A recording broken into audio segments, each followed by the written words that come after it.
Dear student, आज बहुत ही महत्वपूर्ण टॉपिक पर चर्चा करने जा रहे हैं, डिस्कशन करने जा रहे हैं। और आप ये मान के चलिएगा, फिजिक्स में इस टॉपिक का बहुत बड़ा रोल है। आज हम बात कर रहे हैं अदिश तथा सदिश राशियां, स्केलर एंड वेक्टर क्वांटिटी।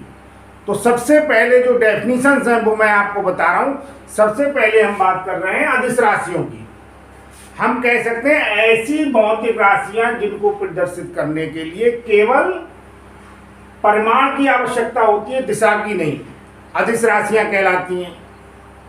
और सदिश राशियां जिन्हें हम वेक्टर क्वांटिटीज कहते हैं, उनके बारे में हम कह सकते हैं ऐसी भौतिक राशियां जिनको प्रदर्शित करने के लिए परिमाण के साथ साथ दिशा की भी आवश्यकता होती है, सदिश राशियां कहलाती हैं। अब मैं आपको बता रहा हूं, ये तो जनरल डेफिनेशन हो गई, जैसे आप समझ रहे हैं। साइंस में या फिजिक्स में रटने का कोई काम नहीं है।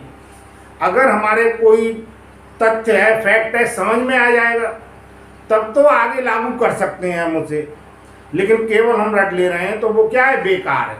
देखिए, मैं आपको एग्जाम्पल के द्वारा बता रहा हूं कि किस प्रकार से सदिश और अदिश राशियों में हम अंतर कर सकते हैं। आप मान लीजिए मैं इस डायरेक्शन में खड़ा हुआ हूं और इस डायरेक्शन में खड़े होकर मैं कह दूं कि मेरा स्कूल यहां से 2 किलोमीटर दूर है।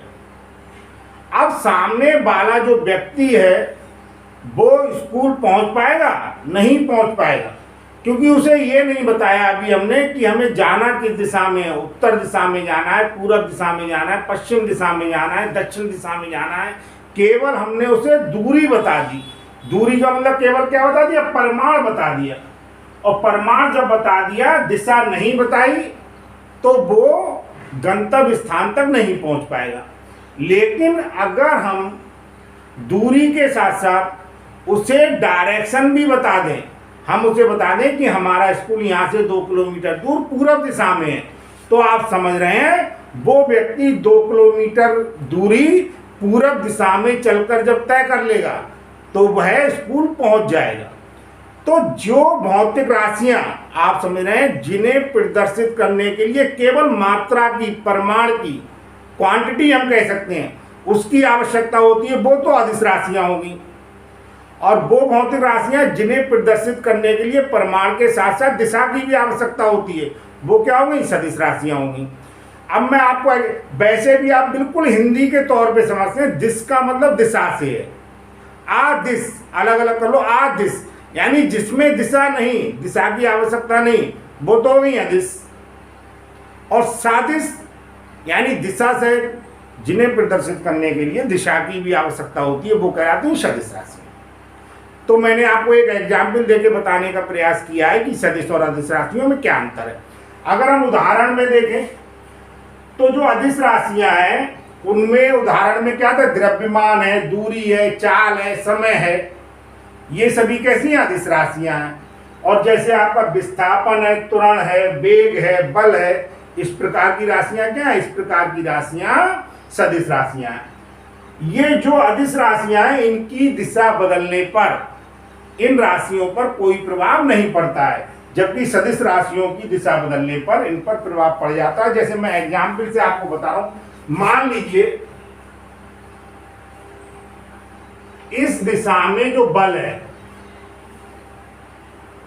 बल का मात्रा होता है न्यूटन, 5 न्यूटन है। और अगर इसकी दिशा बदल गई, मान लीजिए ठीक विपरीत हो गई पहले से, तो बेटा इसका मान हो जाएगा -5 न्यूटन। इसी प्रकार से कोई भी आप ले लीजिए, जैसे हमारे पास वेग है, मान लीजिए वेग इस डायरेक्शन में है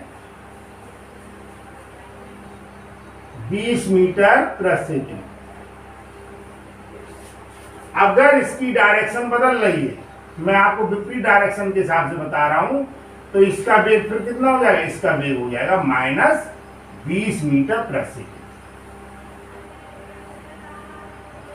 जबकि अगर अदिश राशियां हैं, उनकी डायरेक्शन बदल जाती है, डिफरेंट होती है, तो उन पर किसी भी प्रकार का प्रभाव नहीं पड़ता है।